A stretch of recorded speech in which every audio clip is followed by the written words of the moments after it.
All right, Tyler, let's talk about buying cars from a dealer with credit union checks. Oh, heck yeah. Yes. I love it. You're Mr. PenFed, Mr. PenFed. Should you or should you not bring your own financing to the dealership?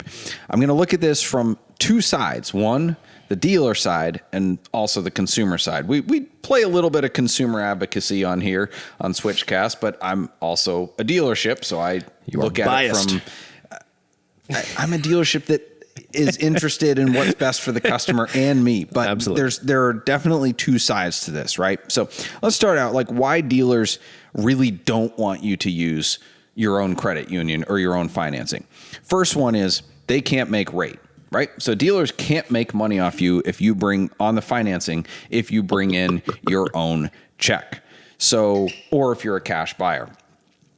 They want to make extra money everywhere they can. The car sale is just part of it. And at least in the old days, new car sales had very low margins. So they made most of their margin in the F&I office. That's finance and insurance. So that's where they tried to sell you life insurance and investments and floor mats. Floor mat warranty and the whole thing. Lifetime tire shine. So that's a big one there. Two, the dealers can't get the deal done that day, right? If you walk in and you're interested in buying a car and you want to use one of their banks, they can get you approved there. They can finish the deal with you there. And of course, that's a big closing incentive for the dealers. They want to close the deal that day. They don't want you to leave because then you could go shop them at a different dealer. You could change your mind. You could talk to your wife. You could get cold feet. You could whatever. That, and they can't control the timing and the terms of the deal. And we'll get a little bit more into that. Well, and I think, too, it can kind of mess up. Buying out of state is always complicated. A buddy of mine tried to use a credit union, or he did end up use a credit union to buy a car from a dealer out of state. The timing was all weird of where the check was going to go, and he had bought a plane ticket, and it was like it worked out okay. But, he was trying to work with the dealer. Like, can you let the car go if you have this note or something from the credit union? It's on its way. Here's a tracking number, whatever. And the dealer's credit was like, no, we can't, which I get it. Like, they don't have the cash, they can't let the car go, but it does massively complicate things and it made the deal a lot more stressful. That's correct. And we might as well dig into that as well, because part of, my old sales manager, the Land Rover dealer, used to talk about deals with too much hair on them. If they had too much hair on them, they weren't worth taking. And sometimes when you get different terms that these banks impose upon the dealer, it adds hair to the deal and it reduces the likelihood of the deal happening without drama, right? So there's two different types of essentially promises. Or I guess there's three different ways that a credit union will fund or an independent bank will fund a dealer. One is they'll just send a check to the customer and the customer brings a check in, or they'll send a cashier's check right to the dealer. For instance, PenFed, your favorite bank. Love them. They just send a check and it's good. And they're like, hey, please send us the title. Essentially, they'll put a restrictive endorsement on the back of the check and say, by depositing this check, you agree to place our lien on this title and deliver the title. We love that. Dealers love that, apart from not being able to make money off the finance. I've had them just send the check straight to the dealer before on something. It was great. Yep. The second one would be a letter of credit. Now, we'll work with those. That's when a bank will send essentially a letter of guarantee that says this customer is approved, they're contracted, and once these specific terms are met, we will fund you. And they'll lay out those terms in advance, and the dealer can either agree to them or not. So like in your friend's case, that would maybe be a scenario where we would allow the car to leave if the bank had given us a letter of guarantee that said, we are funding this deal provided that you send a signed bill of sale and copy of the title or something like that, right? So we know exactly what we have to do, and they're not going to change their terms on us. The third one, and this is the one that dealers can't stand, and this is one our dealership will not do under any circumstances, is what's called a bank draft. So that's when the bank will say, we will fund the deal. They'll give a letter of credit and say, yes, the customer's approved, but they stipulate that they won't fund the deal until the title is in the customer's name and their lien is placed and the vehicle's registered, and then they will send a check to the dealer. Now, if it's in our home state, that's one thing, because we can go down to the DMV, file the lien electronically. It's done. We can send them notification and say, look, here it is. It's done. Send us the check. If it's out of state, we can't do title and registration out of state. So if we accepted this deal, in theory, we would deliver the car. We would then sign off the title, send it out, and then hope that the bank completes the title and registration in a timely manner. But we are it's totally out of our hands. They could take 2 months to register it in their state. Oh, well, didn't get an emissions test, didn't get that, the customer didn't get us what we need to finish the registration. They didn't sign the power of attorney. They went on vacation. We have no idea when we're getting funded. And the customer has no reason to have any sort of push to do any of this because they've got the car. Like, who cares? Yeah. And this is I'm taking the dealer side, right? Consumers, you need to lighten up with these bank drafts. The most complaints we've had from customers, the most times that they've gotten angry at us or said that we're shady dealers or whatever, is when their bank wants to give us a bank draft. And we're like, no, we cannot do that. And this is why. And we explain it to them. Well, you're just being stubborn. And we're like, put yourself in our shoes. We're giving you the car and the title and going, well, I hope we get paid. Yeah. Ooh. You're not supposed to let everybody one person have all of the things. What is it? The three things: the money, right, the car, the title. Right. Exactly. Back to the consumer advocacy side. If you bring in your own funding, cash or your own credit union, you can't negotiate on payment. And dealers love it when you come in and say, I want a specific payment, because then they can wrap you up however they want. They can, stretch the loan out longer to bring your payment to where you want. They can put you in a lower trim level. They can play all these games because it removes the transparency. When you go in, you need to be negotiating on the price of the car, the price of the trade-in, the out-the-door price, the interest rate if you're financing. Like, all of those things need to be specific and itemized. So if you're bringing your own financing, dealers don't like that because you can no longer negotiate on payment. Another reason that dealers don't like them is book values kind of difficult to establish, at least on specialty cars, right? So a lot of these banks just use NADA. So on a specialty car that has a higher value than book value, these credit unions will not loan the proper value. So customers will come to us and say, well, I'm pre-approved my credit union, hold the car for me. And we get all the way through this. We had this happen the other day. A customer was there literally all day. The bank made us send us purchase agreement, copy of the title, all this stuff. And then 6 hours later, his bank said, oh, well, no, we can't do that because it's, here's the NADA value and it's more than 125% loan to value. And we're like, you could have pulled that from the start. Why did you make us go through the entire funding process and screw the customer over and make him sit there 6 hours? So some of these banks just, we've heard anecdotes about banks sending restrictive checks. So we've gotten checks before where you have to fill it out with the vehicle information and then call the bank and get like an authorization code and send them the paperwork and say, okay, is this check good to deposit? They'll give you an authorization code. Okay, yes, it's cleared. We heard a story just recently about a dealer that did that. And then the bank, which was Navy Federal, stopped payment on the check 2 days later because the customer decided he didn't like the car anymore. Oh, whoa. Yeah. That's not how that works. Right. Well, I guess maybe it is, but that's not how it should work. Right. So there you go. So do your research when you're shopping for financing. It can be good for the consumer, but you may run into some roadblocks with the dealer, and for legitimate reasons. Is not just because they can't make money or can't, take you for a ride or whatever. There's some very legitimate objections that dealers have to dealing with them. Now, on the other side of things, and I've got a good story. I'm holding paperwork in my hand and he's like waving it around as if he's going to smack me with it. The old Rush Limbaugh thing. Yeah. Diddle up. Paying off when you trade in your car, trying to pay off deals with credit unions can be great, cannot be. Typically, the larger banks are hooked up with DealerTrack or other dealer management software, so you can just go in and boom, pay it off electronically, and you're done. And you get a lien release quickly. Like, for example, we paid off a vehicle September 25th of 2024, and just a few days ago, we got a letter from Bank of America that said, hey, we've released the lien. You should be getting the title within 4 to 6 weeks from the DMV, which again, that's not on B of A, but they sent us a letter immediately updating the account. The irony was, the very same day we got that letter, we also got a letter from Navy Federal Credit Union that was also a lien release on a 2013 Porsche Boxster. And the letter was notarized September 30th of 2024.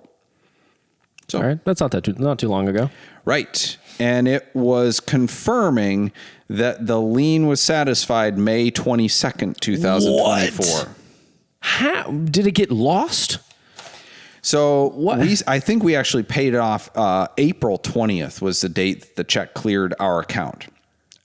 Going off memory here. That is wild. We called multiple times, and Navy Federal told us that they submitted the lien release to the state of South Carolina. So then South Carolina would issue the title, send it to us per Navy Federal's instructions. Well, it didn't happen. So we called them back, and Navy Federal basically just said, well, we did it. And I think at this point they said they sent it twice. So you can either apply for a duplicate title with the state of South Carolina or just wait. And I'm like, I shouldn't have to apply for a duplicate title that you guys didn't get processed properly. So after a few months of this, getting tired of this crap, we called the South Carolina DMV. They said, we have not received instructions to release the lien. The lien's still on the car. What? Right? So we called Navy Federal right after talking to South Carolina DMV. They said, no, we've sent it 3 times. So at this point, I'm like, well, it's obviously not working, however you are sending it. So we got a fax number from South Carolina DMV, and we asked the wonderful rep at Navy Federal, we said, can you just fax it to this number? And right after she said, quote unquote, we're doing everything we can, we said, well, it's not working, so can you just fax it? Because they said they'll get it right away. No, we don't fax lien releases.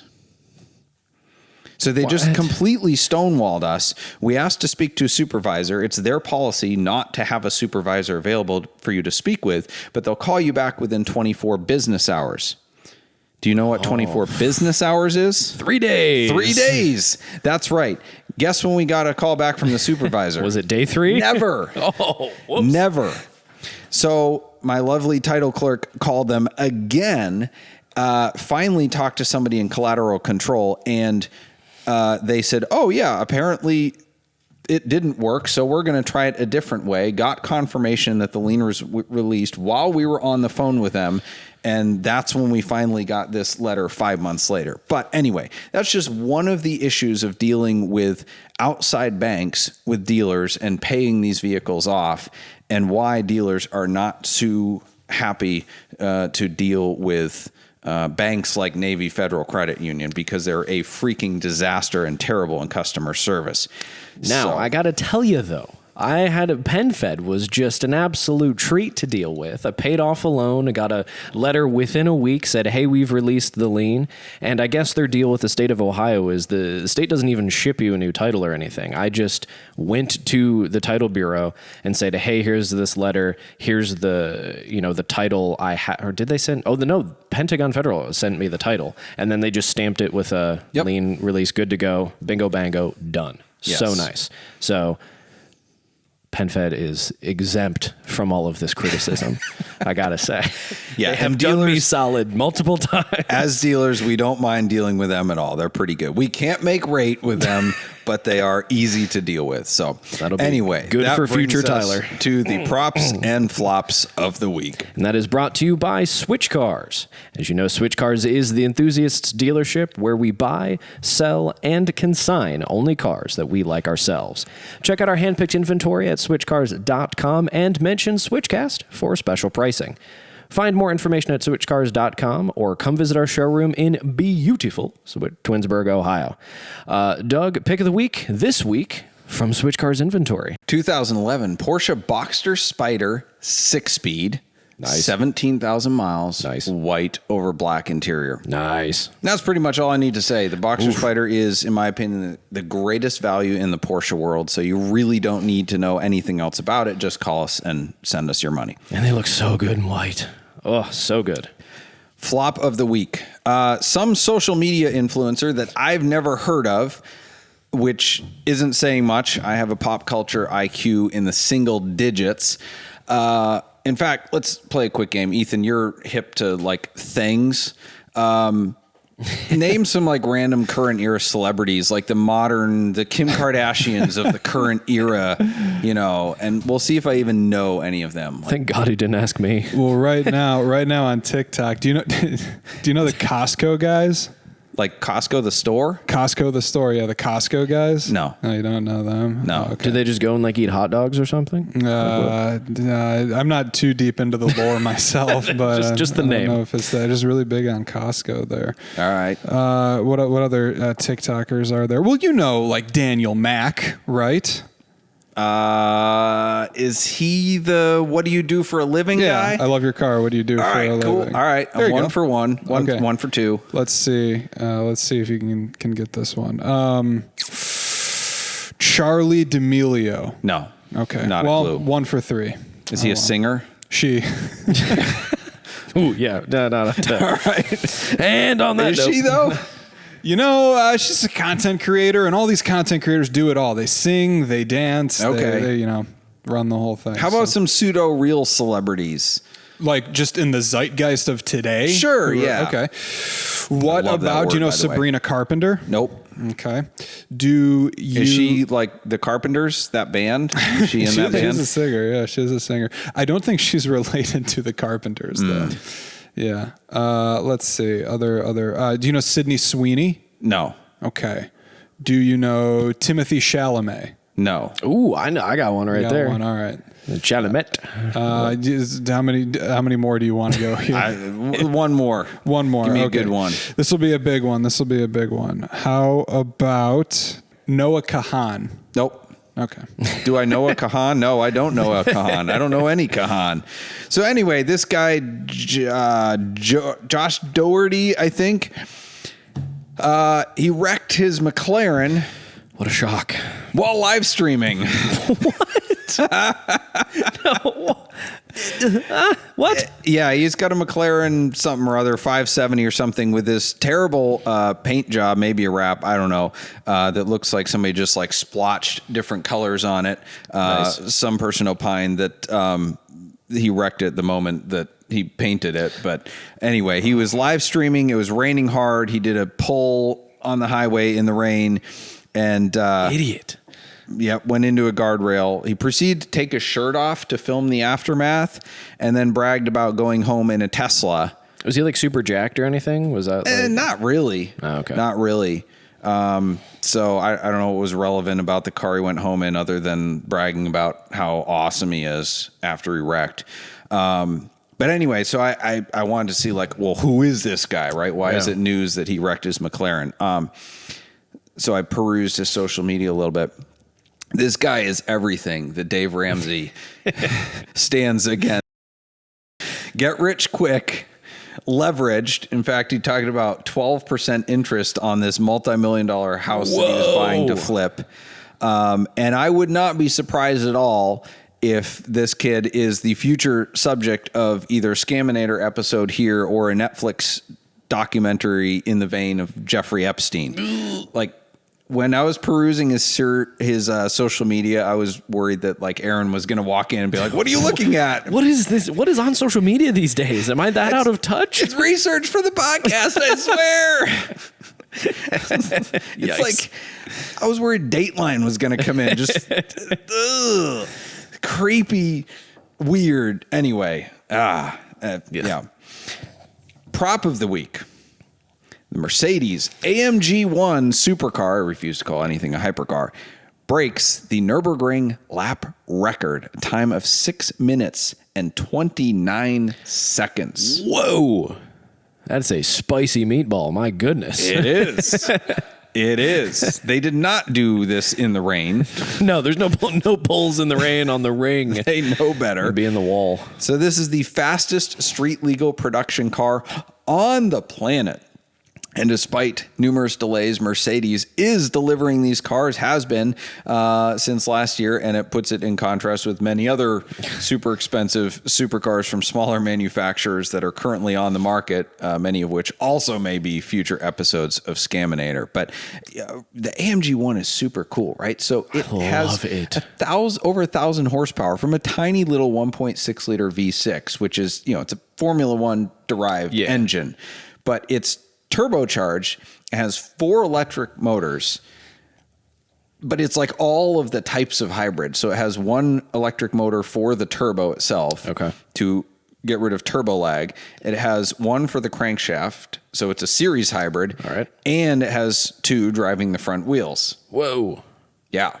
And it revs it to looks 11,000 RPM. Whoa. Yeah.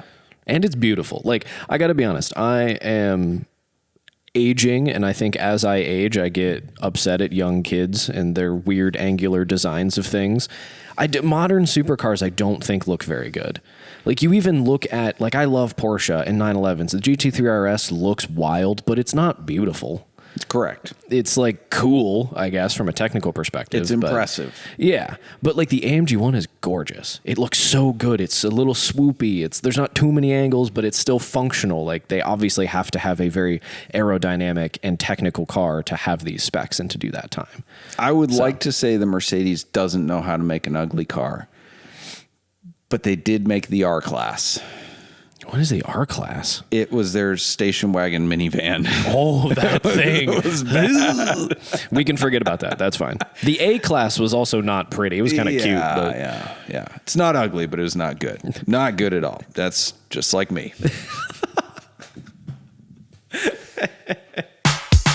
Thank you for joining us for Switchcast with Doug Tabbitt and Tyler Sanders, produced by Ethan Huffnagel. Switchcast is an automotive entertainment and opinion show, and nothing we say should be taken very seriously. We do not give tax, investment, legal, emotional, or professional advice, and the only licenses we hold are driver's licenses.